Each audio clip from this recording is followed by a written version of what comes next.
સુરતના રાંદેરમાં makeup artist સાથે દુષ્કર્મની ઘટના બની અને બે ભાઈઓએ અવારનવાર દુષ્કર્મ આચર્યું હતું. આરોપીએ બહેને વિડીયો બનાવી હોવાનો આરોપ છે, પણ ફરિયાદમાં કરવામાં આવ્યો છે. આ વિડીયો વાયરલ કરવાની ધમકી આપી રૂપિયા પડાવ્યા હતા. રાંદેર પોલીસે ગુનો નોંધી તપાસનો ધમધમાટ શરૂ કર્યો છે.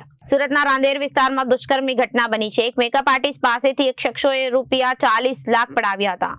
યુસુફ શેખ, ઇશરત શેખ, સોહેલ શેખ સામે ફરિયાદ નોંધાઈ છે. મેકઅપ આર્ટિસ્ટે વિડીયો વાયરલ થવાની ધમકીને લઈ આ ફરિયાદ નોંધાવી હતી. ભોગ બનેલી યુવતીનું પોલીસે મેડિકલ ચેકિંગ પણ કરાવ્યું હતું અને બંને શખ્સોએ વારંવાર દુષ્કર્મ આચર્યું હોવાની વાત પણ સામે આવી છે. તો ભોગ બનનાર અને ફરિયાદી કેટલાક સમયથી સંપર્કમાં હતા તે દિશામાં પોલીસે તપાસ શરૂ કરી છે. એટલું જ નહીં, આરોપીની બહેને સમગ્ર ઘટનાનો વિડીયો પણ બનાવ્યો હોવાનો આરોપ ભોગ બનનારે કર્યો છે. જ્યાં વિડીયો વાયરલ કરવાની ધમકી આપી અને મહિલા પાસેથી 40 લાખ રૂપિયા પડાવ્યા છે. હાલમાં આરોપીઓ પોલીસની પકડથી બહાર છે. આરોપીઓને શોધવા પોલીસે અલગ અલગ ટીમો પણ બનાવી છે.